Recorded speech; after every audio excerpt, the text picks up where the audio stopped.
Our brain helps us control everything that we do, from our behaviors, actions, and emotions. What if this ability or control was disrupted or limited? Hi, my name is Ryan. I'm a physical therapist, and today I'm going to talk a little bit about traumatic brain injuries, or TBIs, what they are, and generally what we use for a scale to help with whereabouts the brain is in the healing process. So what is a traumatic brain injury? So a TBI is very much a broad term, and it can mean a lot of different things.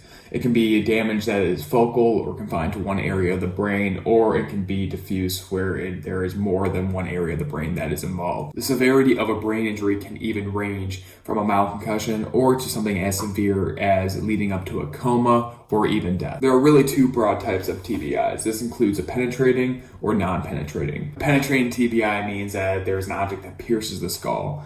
Objects include like bullets, shrapnel, or bone fragment that enters that brain tissue. Typically, this type of brain injury only affects a part of the brain. However, there is a non-penetrating TBI, which is also known as a closed head injury or blunt TBI. This is caused by external force strong enough to move the brain within the skull. Reasons for this to happen include a fall, motor vehicle accidents, sports injuries, blast injuries, or being struck by an object. So how does the brain injury then affect the brain? So you have a diffuse axonal injury, which is basically one of the most common types of TBIs. It refers to a widespread damage to the brain's white matter and can disrupt breakdown of communication among the nerve cells in the brain. You also have hematomas, which is bleeding in and around the brain, which is caused by the burst in blood vessels.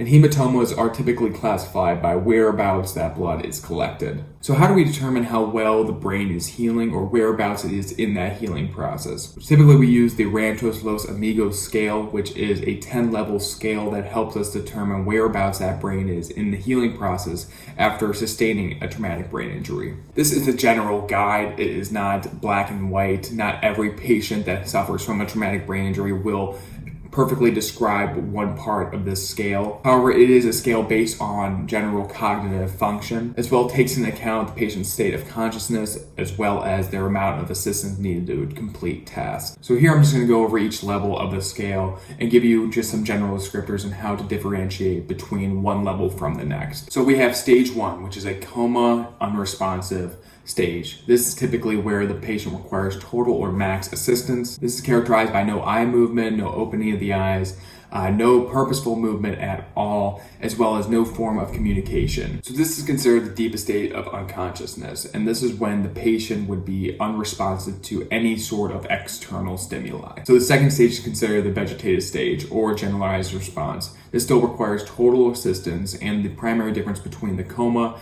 and the vegetative stage is that the neurological responses that the patient is demonstrating. So how would the patient present? They can either react to pain or loud noises. They might open and close their eyes, as well as they might have also some neurological reflexes. However, they are truly not conscious yet. These are just typically autonomic responses from the brain. Stage 3, which is going to be your minimally conscious state or your localized response, this still requires total amount of assistance to complete any sort of task or function. So here the patient's going to fluctuate in and out of consciousness, and they're going to only have a little bit of awareness and response to their surroundings. Other characteristics of this stage include maybe comprehending simple tasks, being able to gesturally or verbally say yes or no, as well as manipulation of objects. Stage 4, which is going to be your confused and agitated stage, requires about max assist for completion of tasks. This agitated behavior seen in this stage is typically from that internal confusion, then from the external environment.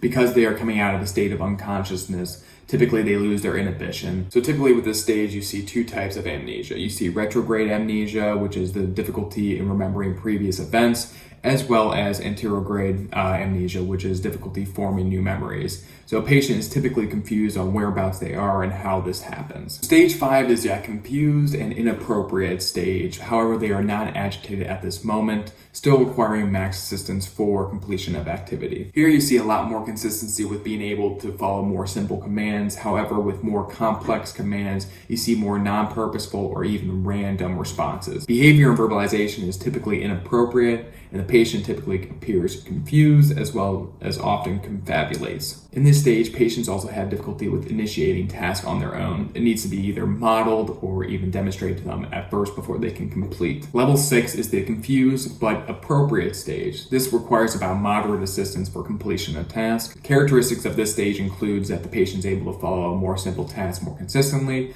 They are also able to retain some of the familiar tasks that they were able to do prior to the brain injury, this including like brushing your teeth, combing your hair, but they are unable to retain learning of new tasks. Here, this is where they're going to demonstrate increased awareness in their self, in their situation, as well as their environment, but they're going to be still unaware of their specific conditions or impairments, as well as safety concerns. Level 7 is the automatic and appropriate stage, where they're going to just require minimal assistance for daily living tasks. This is where the patient can automatically do their daily routine with either minimal or absent confusion. Key for this stage is going to be able to demonstrate carryover for new tasks learned, as well as learning in addition to familiar tasks. So here the patient is going to be more aware about their diagnosis. However, they're still going to be unaware of their impairments, as well as safety and judgment concerns. Level 8 is going to be your purposeful and appropriate stage, where the patient is going to require just standby assistance. This is when the patient is going to be oriented to person, place, and time. Patients are going to be able to independently carry out familiar tasks.